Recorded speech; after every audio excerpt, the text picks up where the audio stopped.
2025 NFL Draft coverage on Keon Sports is brought to you by Chatty's Pizzeria, the home of Night 2 of the Keon Sports Live NFL Draft Show on Friday, April 25th.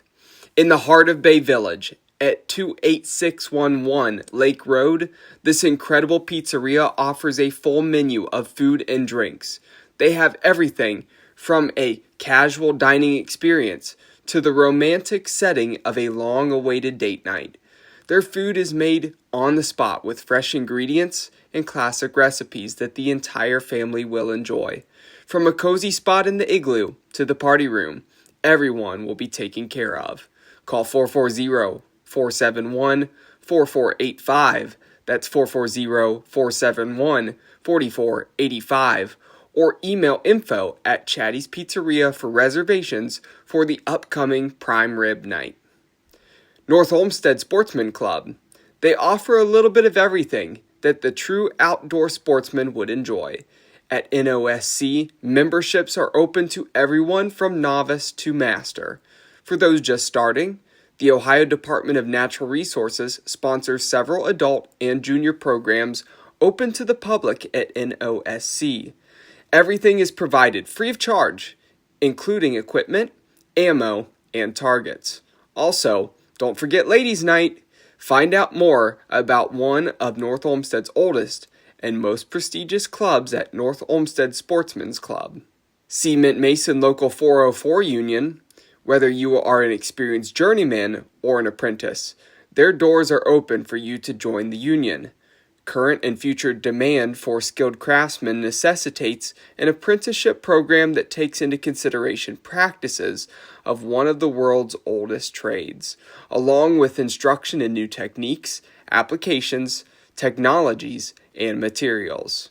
The local 404 Cement Masons Joint Apprenticeship and Training Program, JATC, supports a world-class curriculum of instruction and on-the-job training for more than 40 apprentices annually.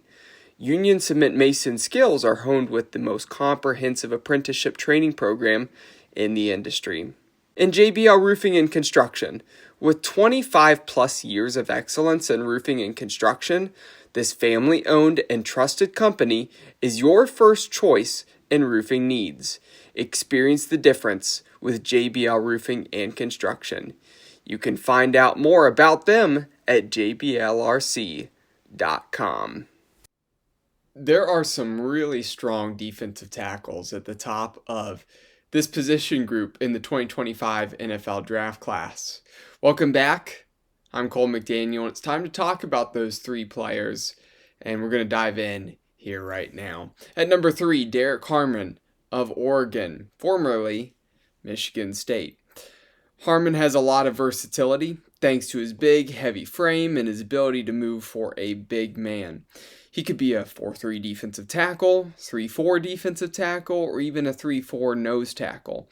Harmon has some thunderous hands, natural power, and elite strength. His nasty bull rush and surprising quickness also gives him some added pass rush value, resulting in 3-down potential. He is a force in the middle, and his ability to gain leverage is flawless. Harmon's tackling technique could be more consistent. He gets over-aggressive and can play too high off the snap. And if he can add a few more counter moves, then Harmon will be an immediate factor in the league. I like that versatility. I like the size. I like the explosiveness. There really hasn't been anything bad from him on tape throughout his college career. My player comparisons for him, Mason Smith and Keanu Benton, both massive players who were good prospects in the last couple of years. My projection, 2nd to 3rd round is when he'll be selected, and the best fits for him.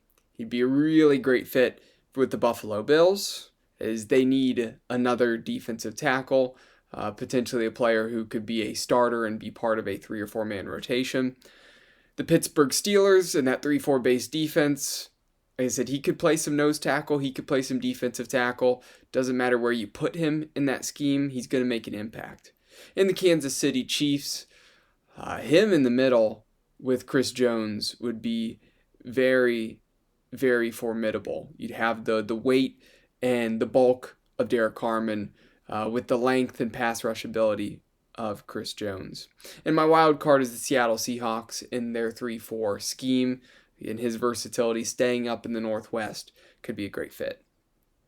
The top two, well, the two strong Michigan men, Kenneth Grant coming in at number 2, and then, of course, that leaves Mason Graham for number 1. But we'll talk about Graham here in a second, starting off with Kenneth Grant. So even though Graham was the one who drew most of the attention at Michigan, Grant was really very much as dominant in the middle of that defensive line. The nose tackle with a massive frame can either fit in an odd front 4-3 scheme or a 3-4. He has impressive quickness for his size, natural leverage, and some pass rush moves, including a tough ball rush. Grant is a quick processor, reading where to plug holes and fills the gaps. His active hands and production versus elite competition should translate to success in the league immediately. He can play a little tall, and there needs to be ways to maximize his length in the NFL. He needs to learn weight management and keep that under control this offseason. I think that's maybe potentially the biggest concern for any team going into the season is can he train and eat healthy enough to not pack on a bunch of weight and lose his explosiveness. His straight line speed is not great, and he just had flashes of star power. If he can become a consistent producer, then he will absolutely be worth an early first-round pick. My player comparisons for him, Travis Jones and Dalvin Tomlinson. Tomlinson has spent plenty of time in 4-3 schemes in recent times. Travis Jones, a guy who spent more time with the Baltimore Ravens in a 3-4 scheme. In either way, I think he can make an impact like both of them. My projection, somewhere between the first and the second round, and the best fits, the Miami Dolphins, the Los Angeles Rams, the Las Vegas Raiders, and my wild card, the Philadelphia Eagles. They don't necessarily need him, but he would be a force to add with Jordan Davis and Jalen Carter. You add him to the mix, and that's a formidable rotation. Number 1, Mason Graham, the other star from Michigan, as I mentioned. Graham can either align as a 4-3 defensive tackle or 3-4 defensive tackle. He's not nearly the player compared to Grant when it comes to the stature. He's more explosive, uses his wrestling background to his advantage with leverage and can change direction quickly. He's a natural hand fighter with a nasty demeanor and nimble movements. He knows how to anchor and hold his ground, but his movement is what makes him so versatile. Even though he lacks traditional defensive tackle length, for that reason he can sometimes struggle to disengage. The thing is, he manages to consistently just fight, keep moving, and never gives up on a play. At the moment, he is developing his pass rush arsenal, and he's learning how to finish plays a little bit more consistently. But regardless, he will cause some disruption wherever he ends up.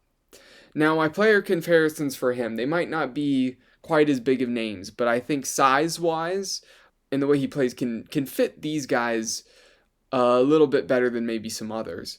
Malik Collins, I think, has some explosiveness, has had a good impact in the NFL to this point. And Tim Settle Jr., I think size-wise, he may match up quite well with these two players. That being said, I think his ceiling is way higher than what both of these players have done so far. My projection for him is he'll be a top 15 pick.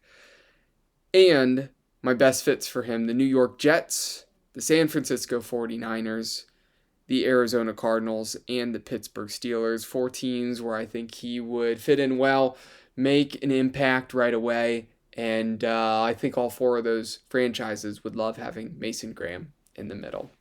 Well, another episode wrapped up here. Linebackers, corners, safeties left to go. Down to the final 3. Make sure you stay tuned for those episodes. Hit the subscribe button here on the channel. I'm Cole McDaniel, signing off.